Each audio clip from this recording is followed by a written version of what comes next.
사랑하는 교우 여러분, 이번 주일도 각 가정에서 사랑하는 가족들과 함께 영상 예배로 하나님 앞에 주일 공동 예배하겠습니다. 찬송가 1장 다 같이 부르심으로써 하나님 앞에 주일 예배 드리겠습니다.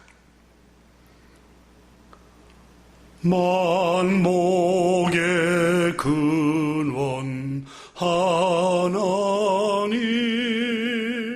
온 백성 찬송 드리고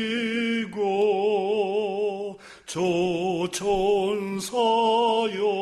찬송하세. 찬송 성부 성자 성녀 아멘. 이 시간에는 사도신경으로 신앙 고백 하겠습니다. 나는 전능하신 아버지 하나님 천지의 창조주를 믿습니다. 나는 그의 유일하신 아들 우리 주 예수 그리스도를 믿습니다. 그는 성령으로 잉태되어 동정녀 마리아에게서 나시고 본디오 빌라도에게 고난을 받아 십자가에 못 박혀 죽으시고 장사된 지 사흘 만에 죽은 자 가운데서 다시 살아나셨으며 하늘에 오르시어 전능하신 아버지 하나님 우편에 앉아 계시다가 거기로부터 살아있는 자와 죽은 자를 심판하러 오십니다. 나는 성령을 믿으며 거룩한 공교회와 성도의 교제와 죄를 용서받는 것과 몸의 부활과 영생을 믿습니다. 아멘. 함께 감사기도 하나님께 올리겠습니다. 하나님 아버지, 감사를 드립니다. 이 무더운 여름날 사랑하는 교우들을 안전하게 평안하게 지켜주셔서 하나님 아버지 감사를 드립니다.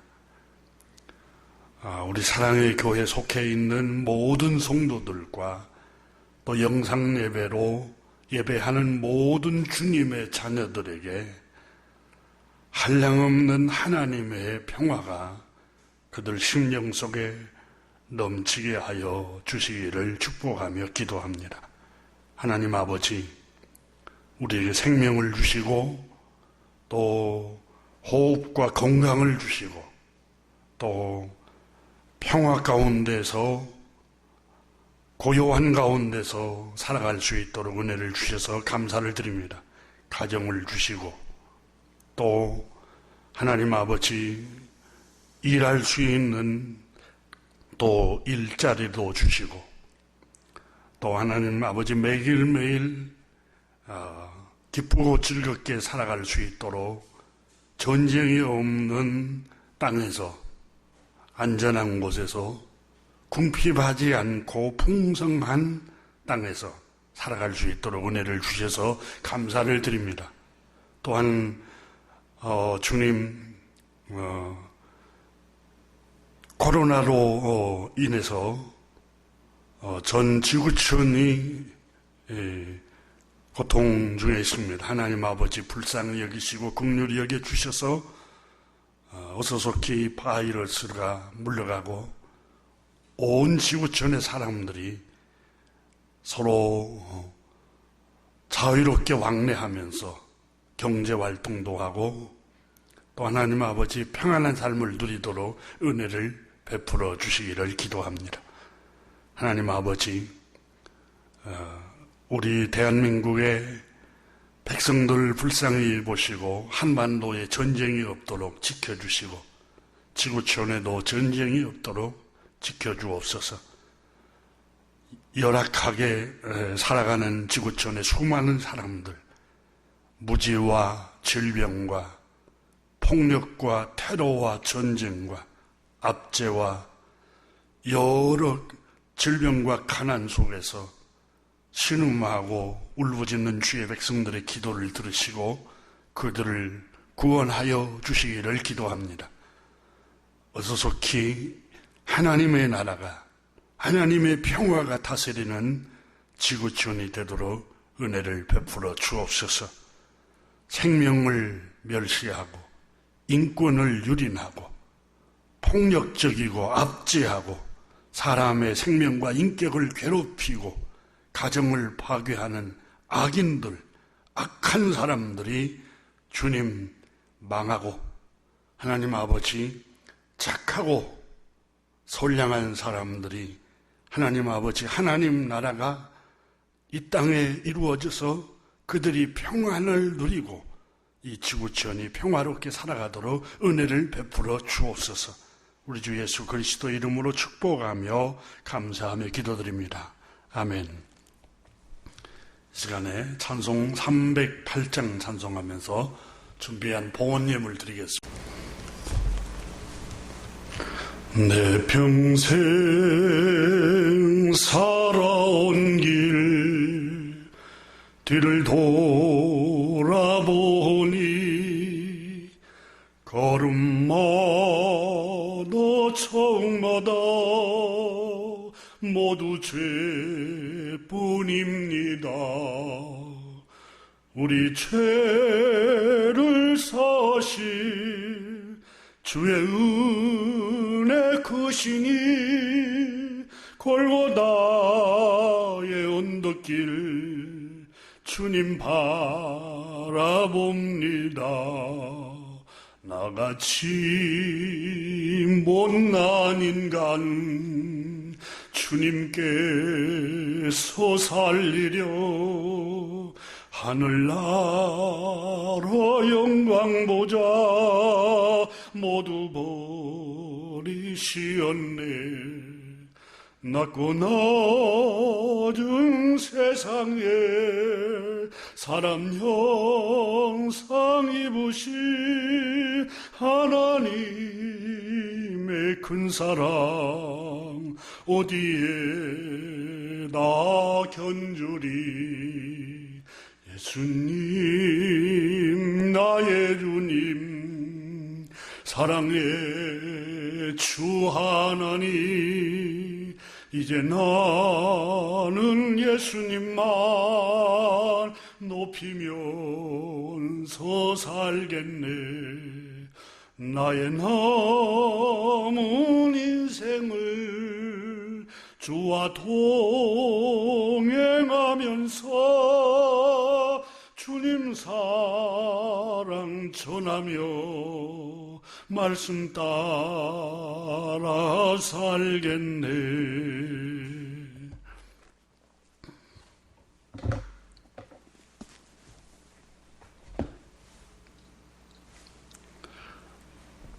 오늘 주신 하나님의 말씀은 로마서 1장 1절부터 7절 말씀 함께 봉독하겠습니다. 이 계시의 말씀을 함께 봉독할 때 친히 주님의 음성 듣기를 바랍니다. 예수 그리스도의 종 바울은 사도로 부르심을 받아 하나님의 복음을 위하여 택정함을 입었으니 이 복음은 하나님이 선지자들을 통하여 그의 아들에 관하여 성경에 미리 약속하신 것이라. 그의 아들에 관하여 말하면 육신으로는 다윗의 혈통에서 나셨고 성결의 영으로는 죽은 자들 가운데서 부활하사 능력으로 하나님의 아들로 선포되셨으니 곧 우리 주 예수 그리스도이시니라. 그로 말미암아 우리가 은혜와 사도의 직분을 받아 그의 이름을 위하여 모든 이방인 중에서 믿어 순종하게 하나니 너희도 그들 중에서 예수 그리스도의 것으로 부르심을 받은 자니라. 로마에서 하나님의 사랑하심을 받고 성도로 부르심을 받은 모든 자에게 하나님 우리 아버지와 주 예수 그리스도로부터 은혜와 평강이 있기를 원하노라. 아멘.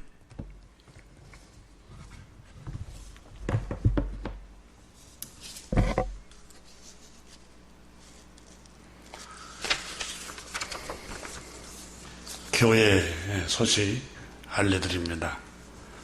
코로나 변이 바이러스로 인해 국가에서 행정명령을 통해서 예배 모임이 모이지를 못하고 영상 예배로 당분간 드리게 됐습니다. 교회에 모여서 예배 드릴 수 없는 동안에 함께 교회 사이트 영상 예배로 하나님 앞에 예배할 수 있도록 하겠습니다. 유튜브에서도 안산 사랑의 교회 이렇게 검색해서 함께 예배할 수가 있습니다.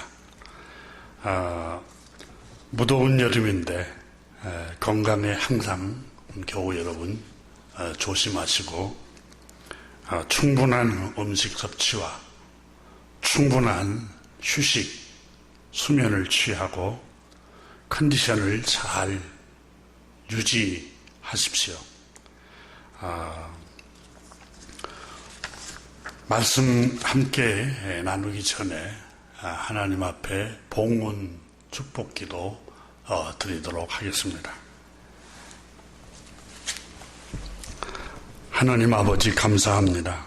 오늘 이 아침에 우리 사랑의 교회에 속해 있는 모든 성도들과 또 영상 예배로 하나님께 예배하는 모든 주님의 백성들, 주님의 자녀들에게 하나님 아버지 한량없는 하나님의 자비하심과 긍휼과 은혜와 평강을 부어주시기를 축복하며 기도합니다. 주님의 이름으로 함께 모여서 우리가 예배를 드리며 또 준비한 물질을 주님께 봉헌합니다. 하나님 아버지, 우리의 정성을 받아 주시옵소서. 하나님 아버지, 이 물질을 드리는 식령에 심은 대로 30배, 60배, 100배로 복의 복을 내려주시기를 축복하며 기도합니다. 영혼이 잘되고 범사도 잘되는 복을 주시고 가정에도 평안을 주시고 육체에도 강건함을 주시고 영적으로도 풍성한 은혜를 베풀어 주옵소서. 우리 주의 백성들 심령과 가정에 하나님 아버지 풍성한 은혜뿐만 아니라 물질적으로도 풍요롭도록 은혜를 베풀어 주옵소서. 또 이 시간 하나님 아버지 말씀을 함께 나눌 때 성령님께서 우리 가운데 오셔서 우리를 진리 가운데로 인도하여 주시기를 축복하며 우리 구주 예수 그리스도 이름으로 축복하며 기도드립니다. 아멘.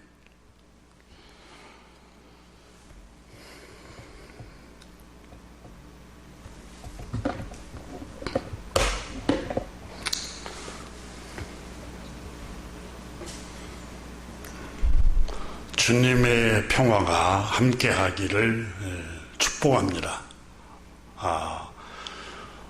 여러분 함께 예배하는 가족과 축복합시다. 주님의 평화가 함께하기를 축복합니다.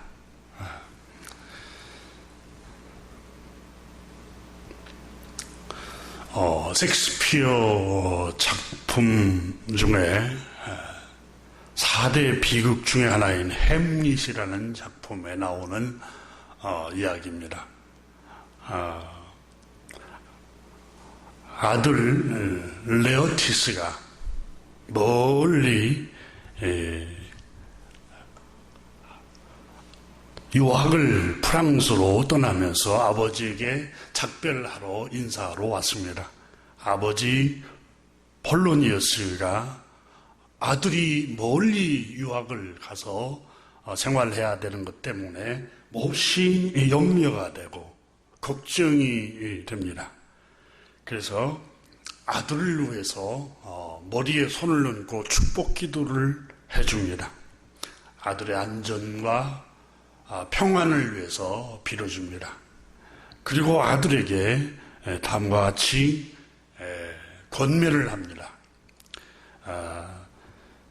아들아, 이 아비의 충고를 명심하여라. 함부로 입을 놀리거나 말을 해서는 안 된다. 함부로 기분에 따라서, 감정에 따라서 약속을 하지 말아라. 말을 할 때에는 생각하고, 또 한 번 생각하고, 또 생각해서 신중하게 하여라. 그리고 사람 마음의 생각에는 여러 가지 생각이 들어올 수 있단다. 엉뚱한 생각이 들어올 때, 그 충동을 못 이겨서 또 감정대로 행동하지 말고, 신중하게 생각해라. 또, 잡스러운 친구들을 사귀어서는 안 된다. 음란하고 간사한 친구들, 세상에 물든 사람들을 친구로 사귀지 말아라. 일단 사귄 친구들이 그 중에 진실한 친구가 보이면 그 친구는 놓치지 말아야 한단다. 여기서 이 진실이라는 게 여러분 정직하고 신의가 있는 약속을 지킬 줄 아는 친구를 말합니다. 햇병아리들과 너무 친하게 지내지 말아라. 비유를 들었던 것 같습니다. 경험이 없고 지혜도 없고 세상 살아가는 온갖 여러 경륜이 없는 자기 또래 아이들과 너무 친하게 지내지 말고 세상 경험과 경륜이 있는 사람들, 많고 그 분야의 지식과 지혜가 많은 사람들과 많이 대화를 하여라. 싸움판에는 절대로 끼어들지 말아야 한다. 이렇게 권면합니다. 실제로 잠언 17장 14절에 보면은 다투는 시작은 뚝에서 물이 새는 것 같은 즉 싸움이 일어나기 전에 시비를 그칠 것이니라 그랬습니다. 시비라는 어휘는 국어사전에 옳고 그름, 논리적으로 잘못을 일으키는 원인을 따지는 것. 누가 옳으냐, 누가 그르냐, 그것을 시비를 그치라고, 따지지 말라고 말을 합니다. 다툼에서, 이 다툼은 시비에서 일어난다는 겁니다. 옳고 그름을 따지다 보면은 다툼이 일어나고, 그래서 이 다투는 일에는 절대로 끼어들지 말라고 아들에게 당부를 합니다. 사람들이 너를 얕보지 않도록 말과 행동을 조심하고 너의 실력을 쌓아가라.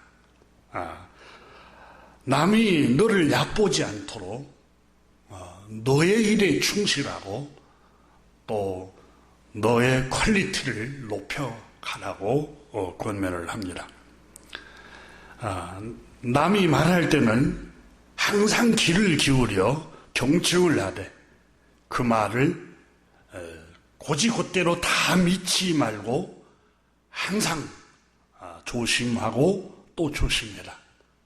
유혹은 겉모습, 눈의 겉모습을 통해서 들어오므로 조심하라고 부탁을 합니다.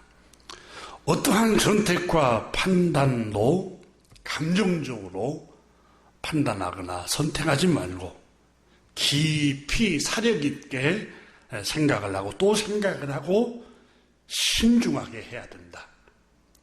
온 맵시는 4대 다른 사람의 눈에 띌 정도로 내는 것은 아주 미련하고 어리석은 짓이다.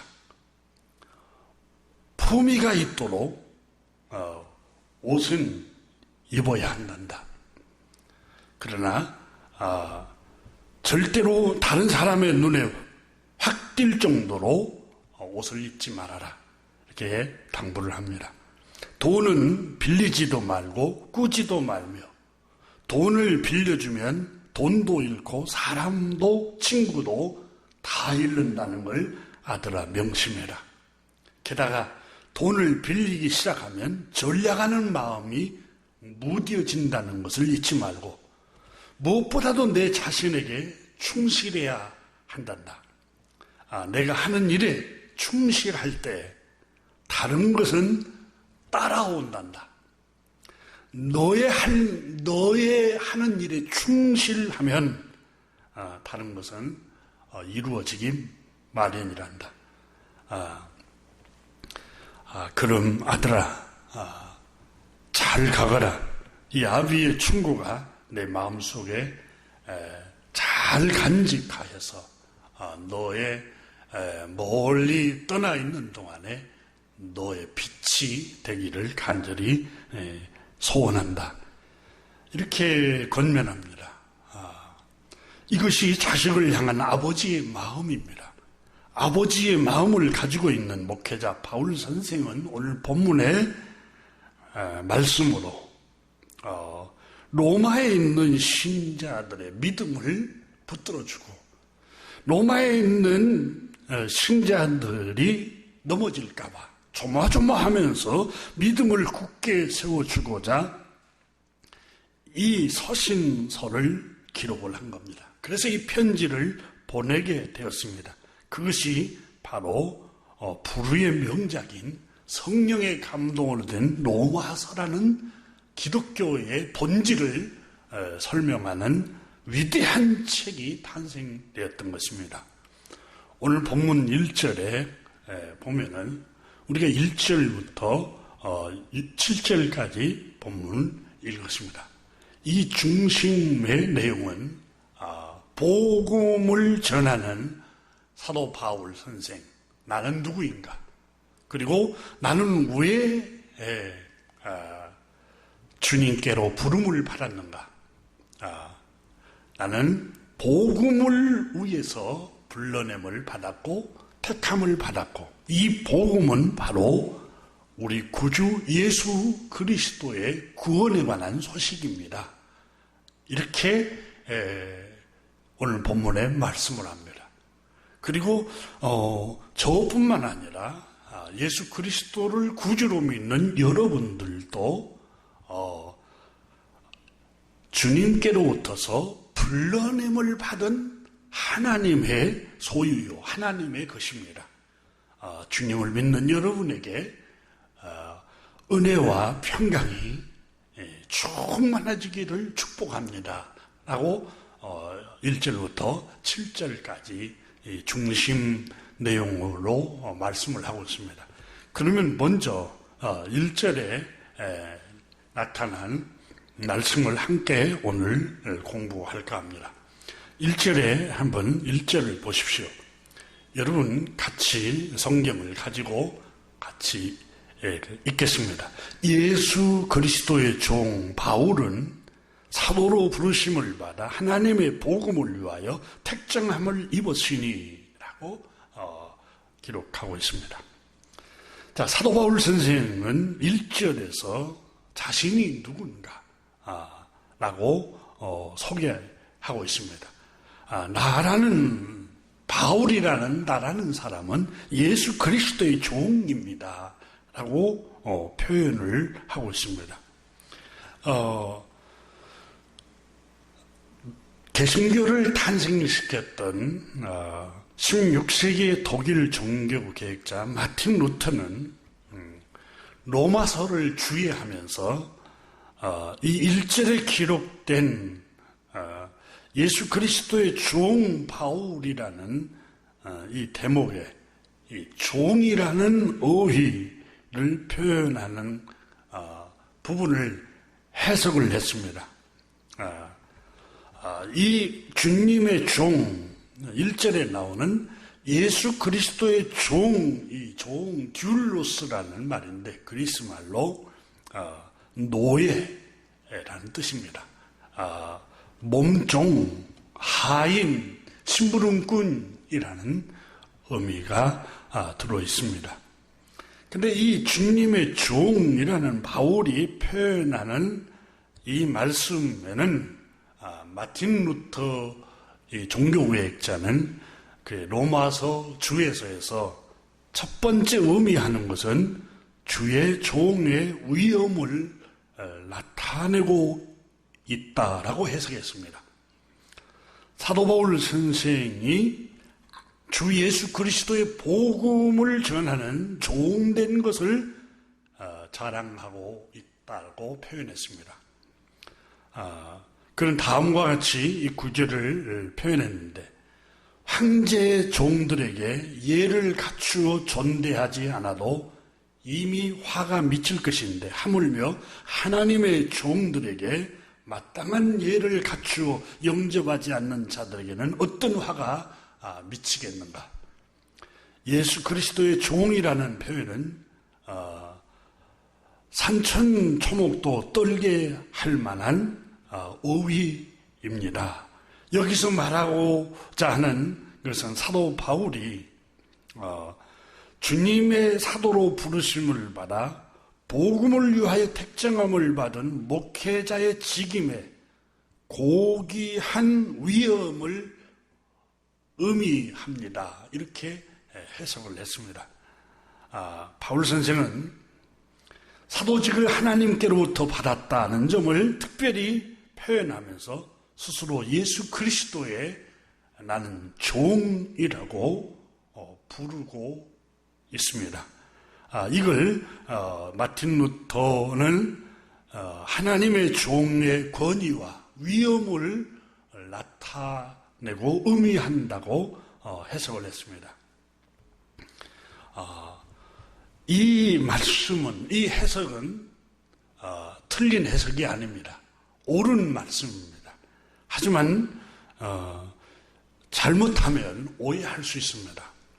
예수 그리스도의 종, 하나님의 종이라는 이 말씀 안에는 하나님이 보내신 하나님의 권위, 위엄, 하나님의 영광이 들어있는 걸 의미합니다. 그래서 마땅히 하나님의 종을 성경은 존중할 것을 말씀을 하고 있습니다. 하지만 예수 그리스도의 종이라는 이 위엄, 이 권세, 영광이라고 마틴 루터는 표현했지만, 이건 무슨 권세를 사람들에게 부리고 사람들에게 대접을 받으려고 하는 그런 의미로 나는 예수 그리스도의 종, 하나님의 종입니다 라고 그런 의미로 쓰여 있지는 않다는 겁니다. 하나님이 보내신 주님의 종이기 때문에 우리가 그 하나님이 보내신 것을 존중하고 인정하라는 의미가 들어있는 것입니다. 이것은 하나님께서 복음을 위해서 바울 선생이 그걸 강조하고 있는 것을 엿볼 수가 있습니다. 바울 선생은 자신이 권세를 부리고 어떤 특별 대우를 받기 위해서 나는 주님의 종이요, 권세 있는 하나님의 종이라는 걸 그런 의미로 강조한 게 아닙니다. 그런데 수많은 거짓 선지자들과 거짓 목회자들이 내가 하나님의 종, 하나님의 특별히 택함을 받은 주의 종이라는 걸 권위를 나타내고 강조하는 것 가운데 하나가 자기 권세를 부리고 신자들을 자기가 원하는 대로 복종하도록 근거를 삼는 일을 하는 경우가 거짓 목회자들한테 종종 있어 왔습니다. 그러나 사도 바울은 그런 의미로 하나님의 종, 예수 그리스도의 종, 거기에 들어있는 권위와 영광과 권세를 그런 의미로 말씀하시지를 않았습니다. 1절을 보시면 다시 한번 1절을 보십시오. 예수 그리스도의 종 바울은 사도로 부르심을 받아 하나님의 복음을 위하여 택정함을 입었으니, 하나님의 복음을 위해서 자신이 주의 종이고 하나님이 택함을 받은 예수 그리스도의 종이라는 걸 강조를 하고 있는 것을 볼 수가 있습니다. 사도 바울 선생은 자신이 주님의 제자요, 주님의 사도로 부르심을 받았고, 하나님께 주님의 제자 사도로 부르심을 받은 것은 바울 자신의 권세와 영광을 드러내려고 하는 게 아닙니다. 복음을 위해서 자신이 예수 그리스도의 종의 권위를 드러내고 있는 것입니다. 그래서 바울 선생은 이 로마서를 기록하면서 내가 여러분에게, 로마에 있는 신자 여러분, 제가 여러분에게 이 서신을 써서 복음을 설명하는 이 진리의 말씀을 없인 여기지 마십시오. 또 이 말씀을 의심하지 마십시오. 저는 진정한 예수 그리스도의 종으로 또 하나님께로부터 부르심을 받았고 특별히 택함을 받은 주님의 종입니다. 이걸 강조하고 있는데, 이 강조하는 것은 바로 내가 여러분에게 전하는 이 말씀은 사람에 의해서 어떤 이론을 전하는 게 아니라 하나님의 계시의 말씀을 받아서 하나님의 심부름꾼으로 여러분에게 하나님의 뜻과 하나님의 말씀을 전하고 있습니다. 그러므로 이 말씀을 여러분이 신뢰하고 이 말씀을 믿고 받아들이십시오.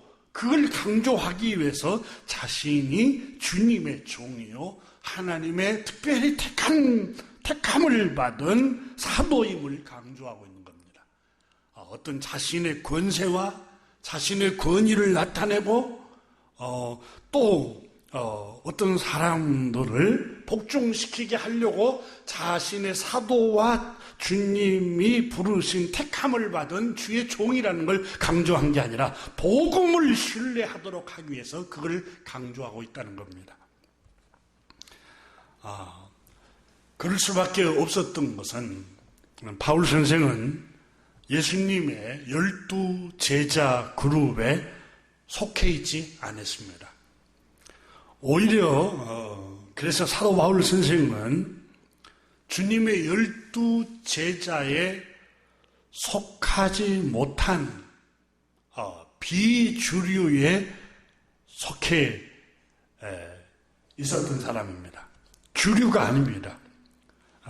그럼에도 불구하고 부활하신 주님께서 은혜로 사도 바울 선생님에게 부활의 주님을 나타내 보여주셨고, 또 바울 선생을 주님 안에 불러주셨고 사도로 불러주시고 주님 제자 삼으시고 복음을 위해서 특별히 사도로 택하고 정하심을 받은 이방인의 사도로 하나님이 세우신 것입니다. 하지만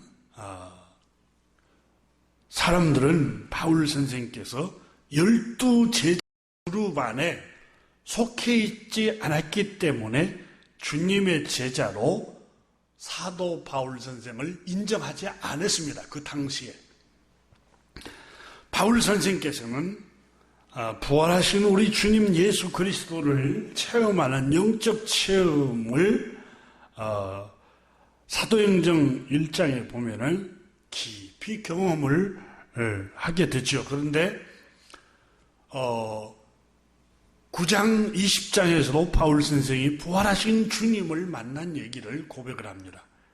그런데 사도행전 1장에 보면은 12 주님의 제자들 가운데 가론 유다가 예수님을 배반해서 이제 12제자 중에 한 사람이 배반해버리고 11명의 제자만 남았습니다.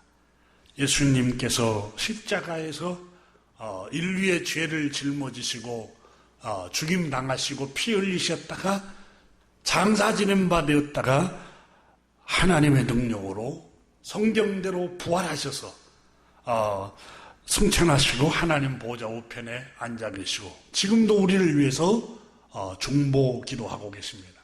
근데 제자들은 가룟 유다 대신 한 제자를 다시 선택하여서 예수님의 복음을 증거하는 제자로 삼자라고 회의를 합니다. 그게 사도행전 1장에 기록이 되는데 그러면 사도들이 모여서 그러면 우리 중에 한 사람을 선택해야 되는데 어떻게 할까? 기도를 하나님께 드려서 어떤 사람을 선택해야 할 것인가 하나님께 기도하자.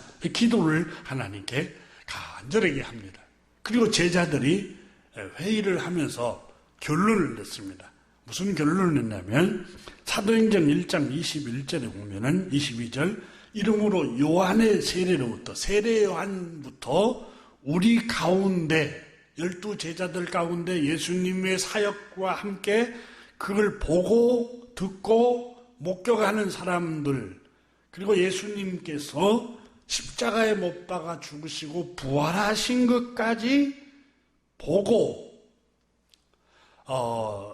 경험한 사람 가운데 한 사람을 세워서 사도로 가룟 유다를 대신해서 선택하자 그랬습니다. 이 말씀에 의하면 사도 바울 선생은 세례 요한 때부터서 예수님이 3년간 복음을 전하고 십자가에 못 박으시고 부활할 때까지 12제자와 예수님의 가르침을 받은 백성들 안에 소속되어 있지 않았습니다. 바울 선생은 유대교의 바리새파 사람으로 살아가고 있었던 겁니다. 근데 사도들이 제자로 인정한 것은 세례 요한부터서 예수님이 가르치고 복음을 전하는 3년 동안 그 말씀을 듣고 경험했던 사람 중에 가룟 유다 대신 한 명을 선택하자고 그랬어요.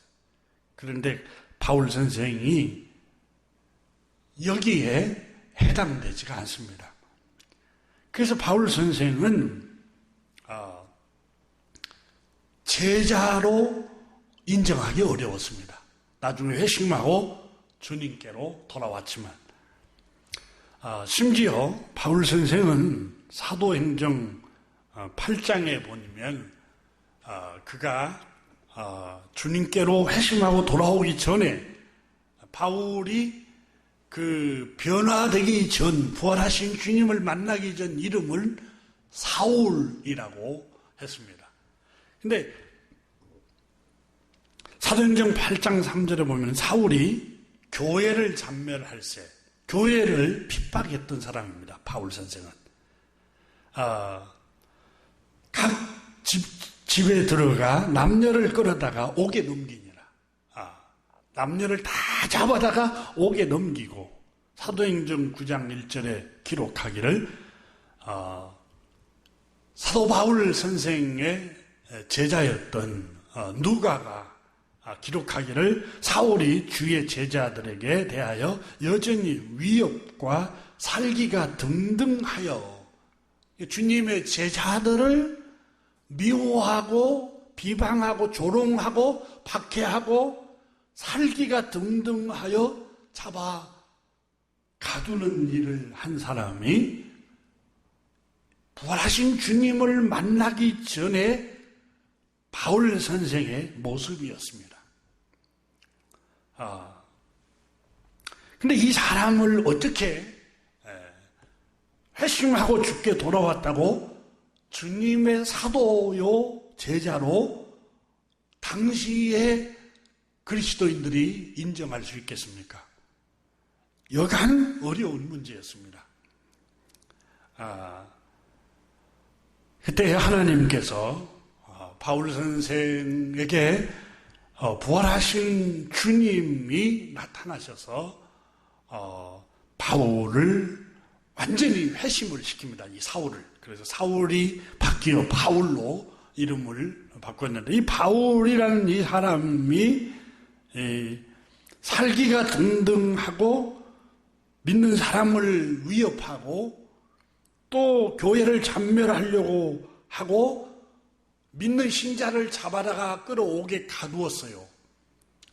근데 이 사람이 다메섹으로 올라가다가 완전히 부활하신 주님을 만나고 변화를 받습니다. 새 사람이 되었어요. 그걸 아나니아라 하는 주님의 제자가 기도하고 있는데 주의 천사가 나타나서 아나니아야 하고 부르십니다. 그때 주여 내가 여기 있나이다라고 대답하자 너는 일어나 집 가라 하는 거리로 가서 유다의 집에서 다소 사람 사울이라 하는 사람을 찾으라. 사도 바울 선생을 말합니다. 그가 기도하는 중에 있느니라 라고 가르쳐 줍니다. 그러자 아나니아가 대답합니다. 주여, 이 사람에 대하여 내가 여러 사람에게 소문을 들은 즉 예루살렘에서 주의 성도들에게 수많은 성도들을 잡아다가 가두고 살기가 등등하여 믿는 신자들을 위협하고 사나운 사람입니다. 여기서도 주의 이름을 부르는 모든 사람을 결박할 권한을 대제사장이 받아서 신자들을 위협하고 있다는 소식을 내가 들었는데 내가 어떻게 그 사람에게 갈 수 있겠습니까? 그때 주님의 천사가 아나니아에게 말했습니다. 가라. 이 사람은 내 이름을 이방인과 임금들과 이스라엘 자손에게 전하기 위하여 택한 나의 그릇이다.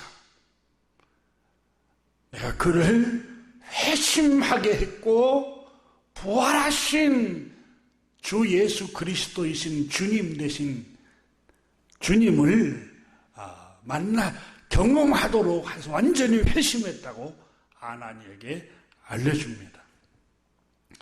아나니아가 이 음성을 듣고 그 길로 길을 나서서 사울을 찾아갔습니다. 정말 기도하고 있었습니다. 사울을 축복하면서 말했습니다. 부활하신 주님, 다메섹에서 만났던 부활하신 주님께서 나를 너에게 보내서 너로 하여금 성령이 충만하게 하여 회심했다는 사실을 알게 하고 경험하게 하고 이방인의 사도로 너를 부르셨다는 걸 나에게 알려주셨다라고 그 소식을 전해줍니다. 여기서도 알 수 있듯이 아나니아도 바울 사도를 믿는 신자들을 괴롭히고 핍박하고 잡아 가두는 살기가 등등한 사람이었음을 아나니아도 두려워했었습니다. 사도행전 9장 26절에 보면은 사울이 예루살렘에 가서 제자들을 사귀고자 하나, 그러니까 부활하신 주님을 만나고 완전히 회심한 후에 바울 선생이 예루살렘에 가서 주님이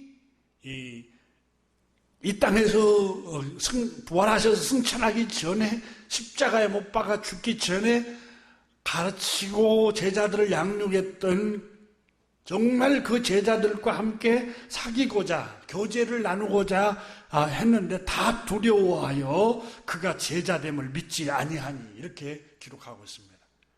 사도들도 바울 선생이 부활하신 예수님을 경험하고 체험하고 이방인의 사도로 부르심을 받았다는 사실을 믿지 아니했더라라고 기록을 하고 있습니다. 바울 선생이 나중에 이제 사도들이 완전히 변화됐다는 사실을 조금씩 알아가자 안디옥에서 바울과 바나바가 이제 복음을 전하는 선교사로 파송을 받습니다. 그런데 그 복음을 안디옥에서 먼저 전할 때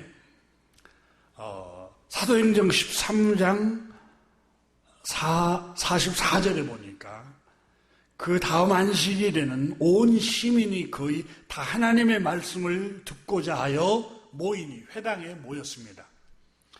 그러자 45절에 유대인들이 그 무리를 보고 시기가 가득하여 바울이 말한 것을 반박하고 바울이 전하는 복음, 구원자이신 예수 그리스도의 십자가와 부활을 전하는 바울 선생이 전하는 순수한 복음을 반박하고 비방하거늘, 그리고 사도행전 13장 50절에 이에 유대인들이 경건한 귀부인들과 그 신의 유력자들을 선동하여 바울과 바나바를 박해하여 그 지역에서 쫓아내니, 그러니까 유대인들이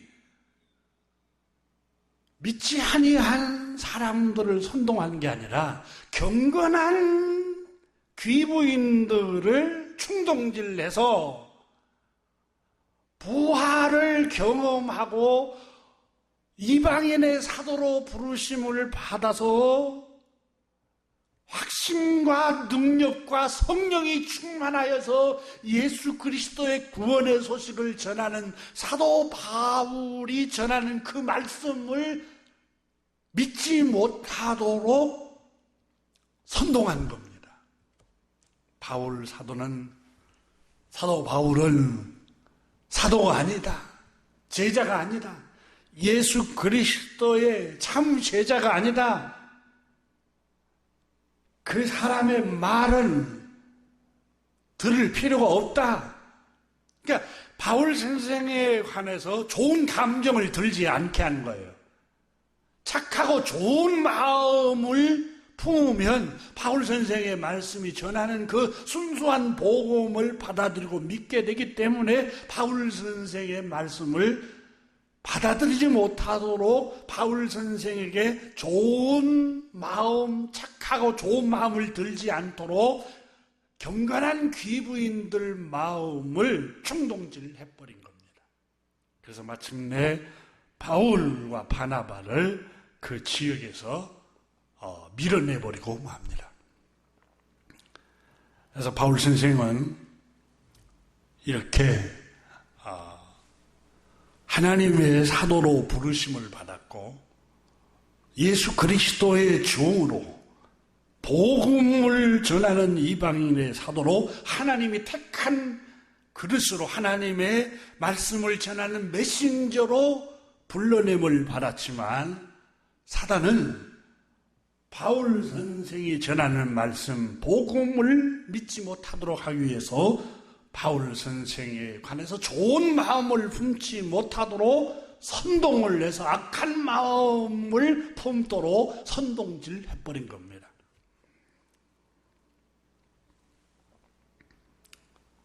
하나님의 말씀은 착하고 좋은 마음을 가질 때 그 씨앗이 싹을 틔우고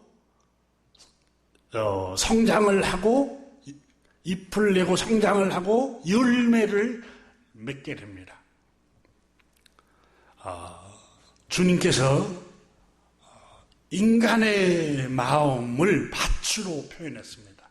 여러분, 밭이 요즘처럼 떼약빛이 내리쬐고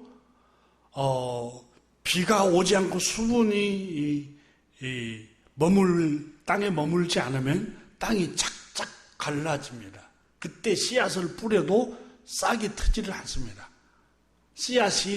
싹이 나려면 밭이 토실토실하게 잘게 부서져 있고 수분이 있어서 만지면 수분도 있고 밭이 좋아야 합니다. 주님께서는 인간의 마음을 밭으로 비유했습니다. 밭이 딱딱하고 완악하고 강팍하고 좋은 감정을 갖고 있지 않으면 하나님의 말씀은 그 심령에 뿌려지지 않는다는 겁니다. 사단은 그것을 너무 잘 알아서 순수한 복음을 들고 전하는 바울 선생이 전하는 그 복음을 믿지 못하도록 하기 위해서 바울 선생에게 악한 감정이 들도록 경건한 하나님의 사람들을 충동질하고 말았던 겁니다. 바울 선생은 이렇게 사도로 인정을 받지를 못했습니다. 주님의 제자로 인정을 받지를 못했던 것입니다. 그래서 유대교, 다시 말하면 예루살렘 이스라엘 민족 히브리 사람들에게는 자신이 거기에서 유대교에 속해 있었기 때문에 믿는 그리스도인들을 박해했기 때문에 그들에게는 복음이 전에도 핍박자요, 혈기가 가득하고 살기가 등등했던 사람이다. 그는 12사도에 속하지도 않았던 사람이다 라는 유대인들 때문에 그가 전하는 복음이 좋은 마음으로 그 백성들이 받아들일 수가 없었던 것입니다. 그래서 바울 선생은 하나님께서 그를 이방인의 사도로 불러냄을 받았다. 하나님께서 말씀을 했던 것입니다. 그래서 바울 선생은 로마 유대 민족이 아니라 이방 세계 로마의 복음을 전한 겁니다. 로마에 있는 이방인들에게 복음을 전하게 되었습니다. 그래서 이방인들에게 로마에 살고 있는 이방인 세계에 가서 여러 번 방문하려고 했지만 뜻대로 되지를 않아서 편지를 쓴 겁니다.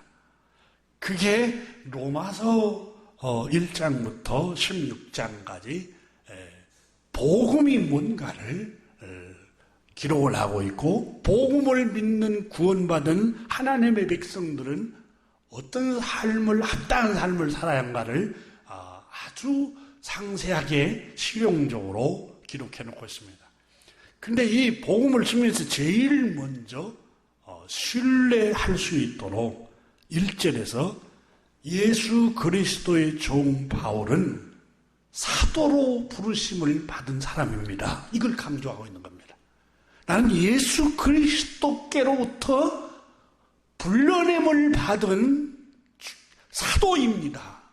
그러니까 내가 여러분에게 전하는 이 말은 내 생각이나 내 사상이나 내 이념을 전하는 게 아니라 예수 그리스도의 종이 되어서 예수 그리스도께서 하신 그 말씀의 의미를 여러분에게 전하고 있는 겁니다. 이걸 강조하고 있는 겁니다.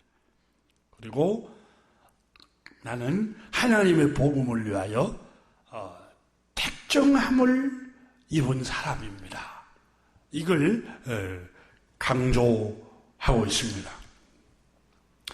이렇게 바울 선생은 자신이 사도로 인정을 예루살렘에서는 못 받았지만 이방 세계에서는 나는 예수 그리스도께로부터 불러냄을 받았고 하나님의 택하심을 받은 사도입니다. 그래서 내가 여러분에게 전하는 이 복음은 예수 그리스도께로부터 나온 말씀입니다. 이걸 강조하고 있습니다. 바울 선생은 이렇게 말씀을 전했지만 유대인들 중에 시기심이 가득 찬 사람들은 바울을 따라다니면서 괴롭혔습니다. 복음을 전하는 바울 사도를 회방을 놓고 목회하는 바울 사도를 늘 잘 못하도록, 말씀을 잘 전하지 못하도록 회방을 놓았습니다. 사도가 아니다. 주님이 사도로 세우시지 않았다. 그래서 고린도전서에 보면은 고린도 교회에 보낸 서신에서도 바울 선생은 그걸 강조합니다. 고린도전서 1장 1절에 하나님의 뜻을 따라 하나님의 의지에 의해서 그리스도 예수의 사도로 부르심을 받은 바울은 그랬습니다. 내가 여러분에게 복음을 전하고 제 주님의 제자로서 이 말씀을 여러분에게 전하는 것은 나의 생각이 아니라 하나님의 뜻을 따라 하나님의 의지에 의해서 사도가 되었습니다. 그래서 제가 여러분에게 전하는 이 말씀은 하나님의 말씀입니다. 이걸 강조하고 있는 겁니다. 우리가 바울 선생이 쓴 서신서를 읽어보면 데살로니가 교회는 이 데살로니가 지역에 복음을 전한 지 얼마 안 됐는데 믿음이 쑥쑥쑥 자랍니다. 다른 교회에 비해서 데살로니가 교회가 금방 말씀의 뿌리를 받고 말씀에 든든히 서고 믿음이 잘 자랍니다. 그 자라는 이유에 관해서 데살로니가전서 2장 13절에 보면은 이름으로 바울 선생이 이렇게 기록하고 있습니다. 우리가 하나님께 끊임없이 감사함은 너희가 데살로니가 교회 신자 여러분이 우리에게 들은 바 하나님의 말씀을 받을 때 사람의 말로 받지 않고 하나님의 말씀으로 받음이니 진실로 그러하도다. 이 말씀이 또한 너희 믿는 자 가운데서 역사하느니라. 데살로니가 교회 신자들의 믿음이 말씀의 뿌리를 내리고 든든히 서갈 수 있었던 것은, 성장할 수 있었던 것은, 다른 교회에 비해서 데살로니가 교회가 든든히 서갈 수 있었던 것은 하나님의 말씀을 받을 때 사람의 말로 받지 아니하고 하나님의 말씀으로 받음이니 하나님께서 바울 선생을 보낸 사자로 보고 하나님의 말씀으로 그가 전하는 말씀을 받아들임으로 그 말씀이 믿는 자 속에서 역사하기 시작했다는 겁니다. 바울 선생은 사도가 아니야. 주님이 보내신 제자가 아니야. 이런 마음, 안 좋은 마음을 가졌더라면 바울 선생이 전하는 말씀을 하나님 말씀으로 받았겠습니까? 받지를 않았을 것입니다. 바울 선생은 오늘 본문의 1절에 예수 그리스도의 종 바울이라는 걸 강조하면서 나는 복음을 위하여 택정함을 입은 특별한 하나님의 종입니다. 이렇게 강조한 것은 하나님의 말씀으로 이 복음을 내가 전하는, 바울이 전하는 이 복음을 하나님의 말씀으로 받아들이십시오. 이걸 강조하고 있다는 것입니다. 우리가 오해를 하지 말아야 합니다. 권위를 인정한다는 것은 하나님께서 그분에게 그 말씀을 주셔서 하나님을 대신해서 그 말씀을 백성들에게 전하라고 보냈다라는 의미이지, 그 목회자에게 맹종하라는 뜻이 아닙니다. 복종하고 맹종하라는 의미가 아니에요. 주의 종이니까 우리가 복종하고 무조건 맹종해야 돼. 이건 거짓 선지자들, 거짓 목회자들이 가르치는 잘못된 가르침입니다. 하나님의 말씀에 벗어나거나 하나님의 말씀을 왜곡시키거나 잘못된 교리로 가르친다면 절대로 따라서는 안 됩니다. 그런 교회에 다니고 있다면 교회를 떠나야 합니다. 여러분, 에베소서 6장에도 자녀들아 주 안에서 부모를 공경하되 주 안에서 순종하라 그랬어요. 부모님을 공경을 해요. 그럼 부모님 말씀은 무조건 순종하고 맹종해야 되느냐? 그렇지 않아요. 주님 말씀 안에서 순종하라는 거예요. 부모님을 공경하되 주님 말씀이 아닌데, 진리의 말씀이 아닌데 부모님께 맹종하는 것은 성경에 금하고 있습니다. 사도 바울 선생께서는 예수 그리스도의 종 바울은 사도로 부르심을 받았습니다.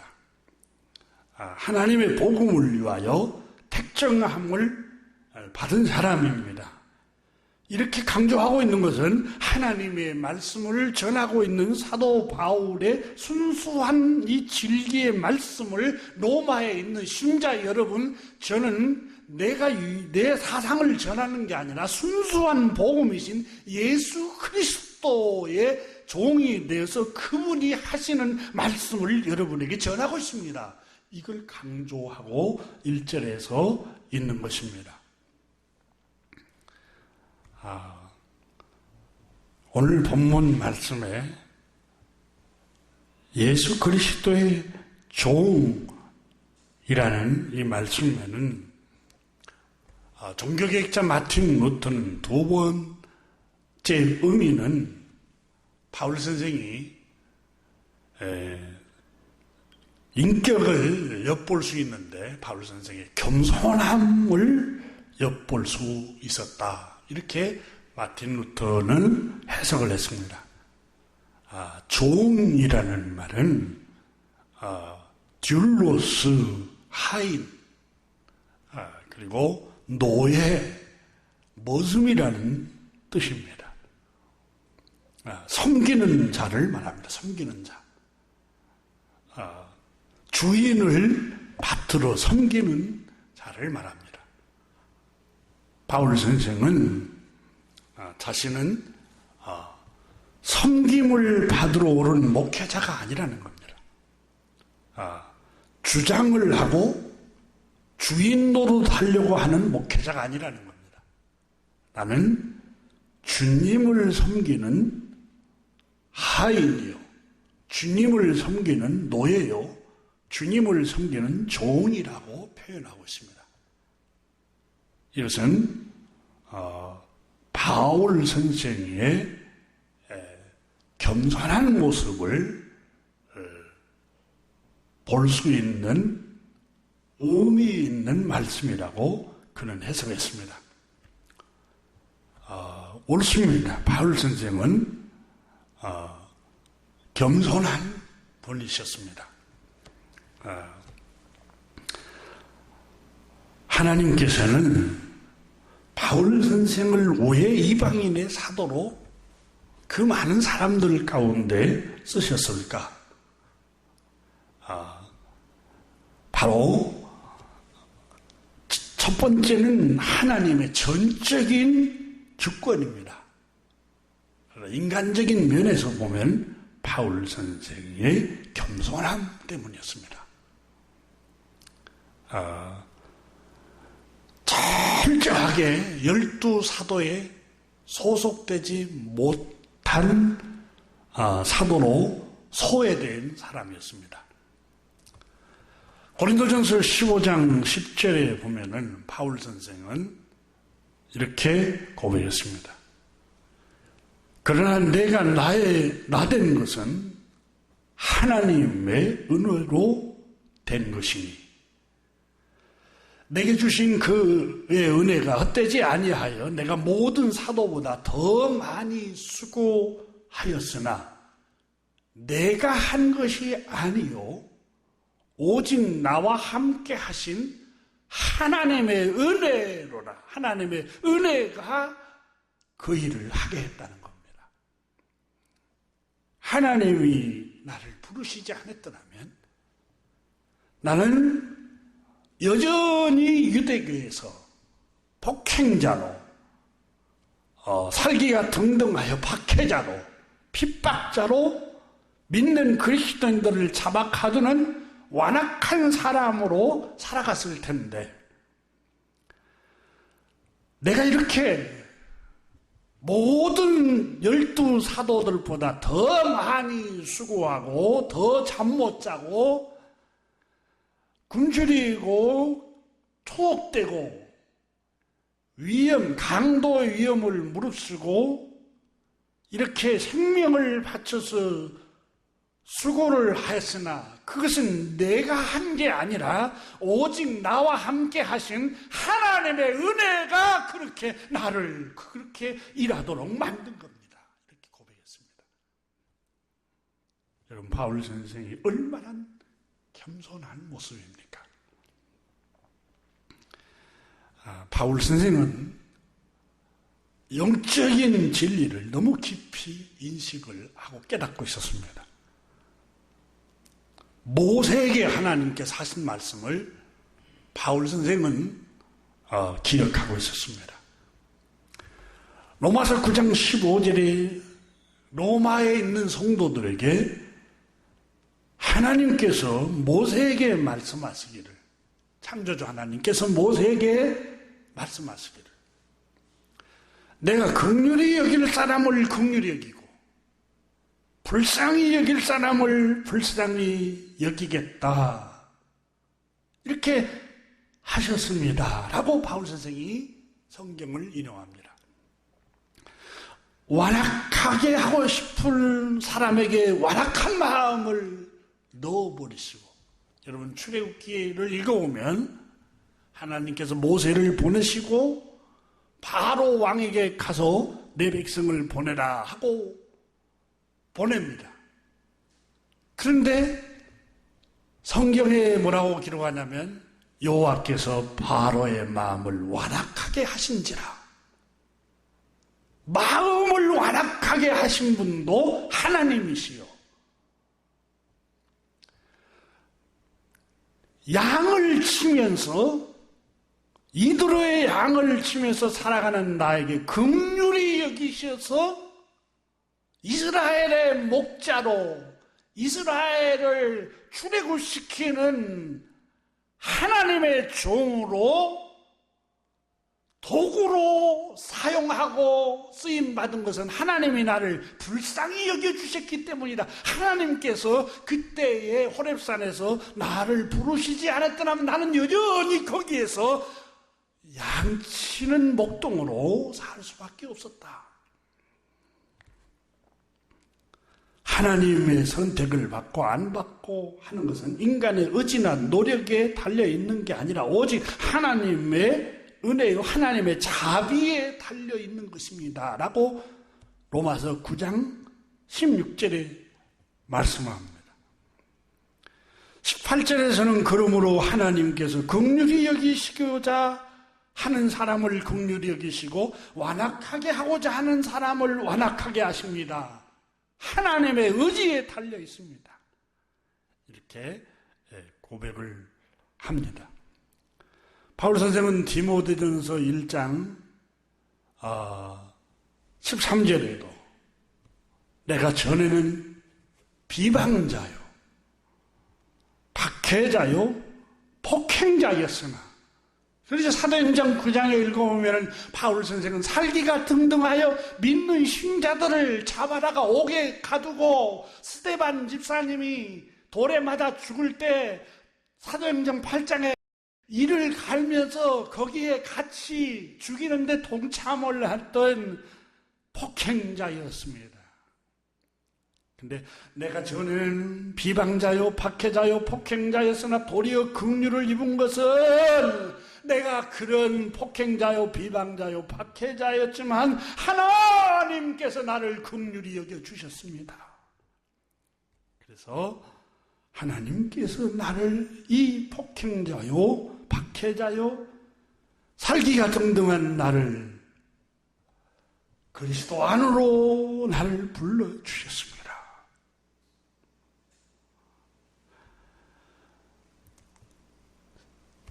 바울 선생은 디모데전서 1장 15절에 미쁘다 모든 사람이 이 받을 만한 말이에요.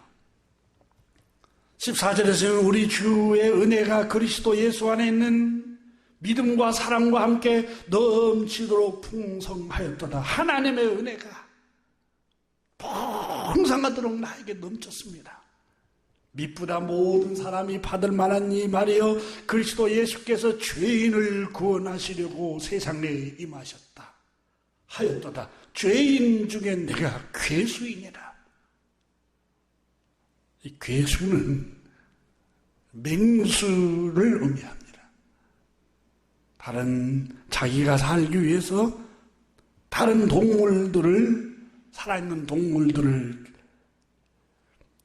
쫓아가서 목덜미를 물어서 숨통을 끊고 갈기갈기 찢어서 먹는 늑대와 같은 맹수가 괴수입니다.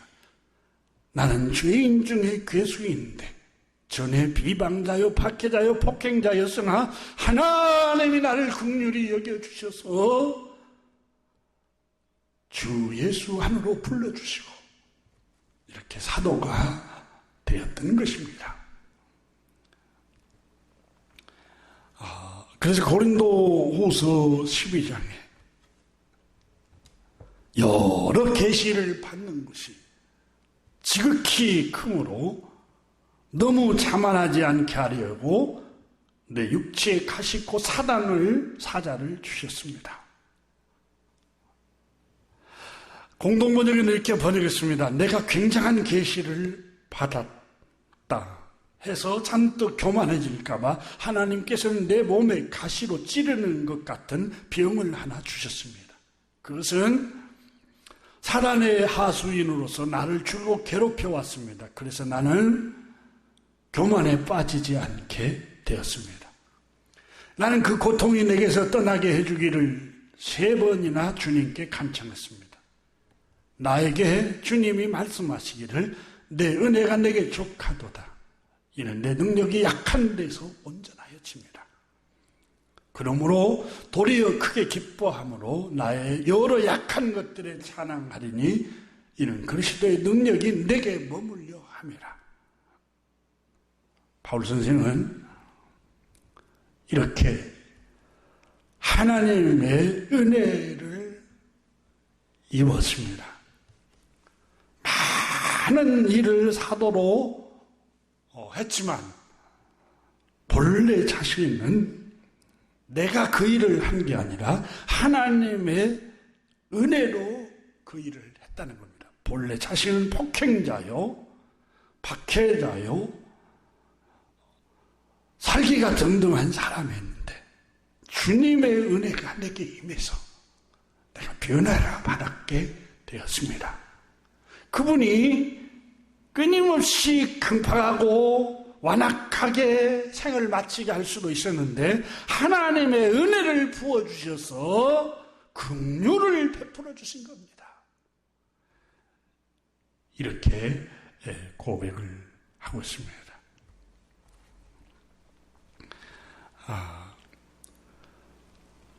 우리가 오늘 성경의 바울 선생은 내가 사도가 된 것은 하나님의 은혜로 되었습니다.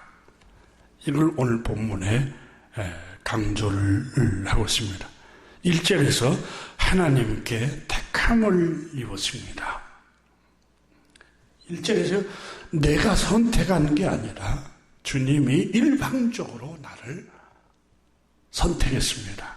나는 본래 폭행자로 살고 있었고 살기가 등등한 자로 살고 있었고 비방자로 살고 있었던 나에게 부활하신 주님께서 그날 담액색으로 올라간 그날도 살기가 등등하여 믿는 신자를 잡아 가두려고 분이 가득 차 완악한 모습으로 올라가고 있을 때 그 죄인 중에 괴수 같은 나에게 부활하신 주님께서 찾아오셔서 사울아 사울아 어찌하여 네가 나를 핍박하느냐 주여 누시나이까 네가 핍박하는 부활하신 예수 그리스도라.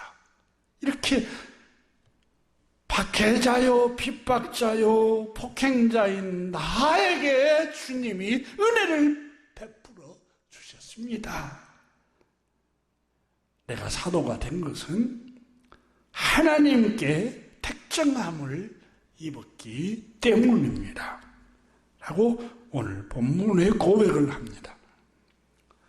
자신이 사도가 된다는 것은 있을 수 없는 일인데 하나님의 긍휼, 하나님의 용서, 하나님의 자비로우심, 하나님의 덮어주심, 하나님이 그려주신 은혜가 아니면 나는 사도가 될 자격이 없는 자입니다. 그런 나를, 죄인 중에 괴수인 나를 주님의 사도로 부르셨습니다. 오늘 나의 나됨은 하나님의 그려주시는 은혜의 선물입니다. 하나님의 그려주시는 긍휼과 자비함입니다. 나는 그분을 일평생 감사와 노래하지 않을 수가 없습니다. 이 고백입니다.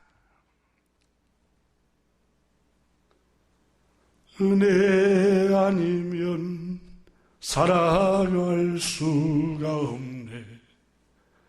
호흡마저도 다 주의 것이니 세상 평안과 위로 내게 없어도 주님, 오직 주님뿐이네. 은혜 아니면 살아갈 수가 없네. 이 고백을 바울 선생이 오늘 본문에 로마에 있는 신자들에게 고백을 하면서 바울 선생은 내가 사도가 된 것은 나의 의지가 아닙니다. 내가 선택한 게 아니라 우리 주님께서 나를 택정하시고 그리스도 안으로 불러주셨습니다. 그러므로 내가 여러분에게 전하는 이 복음은 내 말이나 나의 사상이 아니라 성경에 약속하셨고 선지자들의 입을 통해서 말씀하신 우리 구주 예수 그리스도의 말씀을 여러분에게 전하는 것입니다. 이걸 강조를 본문에 하고 있습니다. 그리고 오늘 본문에 6절에서도 너희도 그들 중에서 예수 그리스도의 것으로 부르심을 받은 자니라 이렇게 말했습니다. 요한복음 15장 16절에 너희가 나를 택한 것이 아니요 내가 너희를 택하여 세웠나니 라고 말씀합니다. 교회 여러분, 우리는 주님이 택한 백성들입니다. 주님이 택한 백성들은 주님이 지키십니다. 주님이 책임지십니다. 주님께서 우리의 선한 목자이심을 믿고 주님을 의지하기를 주님의 이름으로 축원합니다. 기도하겠습니다. 하나님 아버지 감사드립니다. 오늘 이 아침에 멀리 사단이 로마에 가는 길을 복음을 들고 전해지는 걸 막았기에 바울 선생이 이렇게 불후의 명작 놀라운 성령에 감동된 로마서를 기록하여 하나님의 말씀을 전해주고 있습니다. 로마에 있는 신자들뿐만 아니라 오늘 지구촌에 있는 모든 지역과 한반도에까지 이 로마서가 전달이 되어서 우리가 복음을 알게 되었고 구원의 소식을 알게 되었습니다. 하나님 아버지, 하나님의 교회와 사도를 통해서 전해지는 이 말씀, 순수한 복음을 우리가 믿고 신뢰하고 받아들이게 하여 주시옵소서. 그래서 이 말씀을 믿음으로 구원에 이르고 풍성한 삶을 살도록 은혜를 베풀어 주시옵소서. 우리 구주 예수 그리스도 이름으로 축복하며 기도드립니다. 아멘. 찬송 419장 찬송하고 축도하고 예배 마치겠습니다. 주 날개미 내가 편안히 쉬네. 밤 깊고 비바람 불어쳐도 아버지께서 날 지켜주시니 거기서 편안히 쉬리로다. 주 날개미 평안하다. 그 사랑 끈을 짜니뇨. 주 날개미 내 쉬는 영혼 영원히 거기서 살리. 주 날개미 나의 피난처 되니 거기서 쉬기를 원하노라. 세상이 나를 위로치 못하나 거기서 평화를 누리리라. 주 날개미 평안하다. 그 사랑 끈을 짜니뇨. 주 날개미 내 쉬는 영혼 영원히 거기서 살리. 주 날개미 참된 기쁨이 있네. 고달픈 세상 길 가는 동안 나 거기 숨어 돌보심을 받고 영원한 안식을 얻으리라. 주 날개미 평안하다. 그 사랑 끈을 짜니뇨. 주 날개미 내 쉬는 영혼 영원히 거기서 살리. 기도하겠습니다.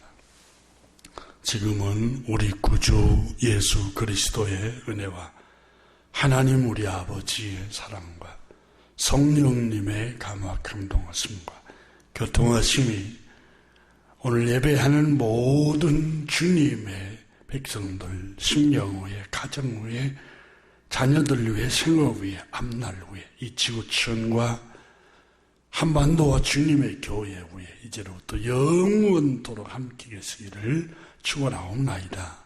아멘.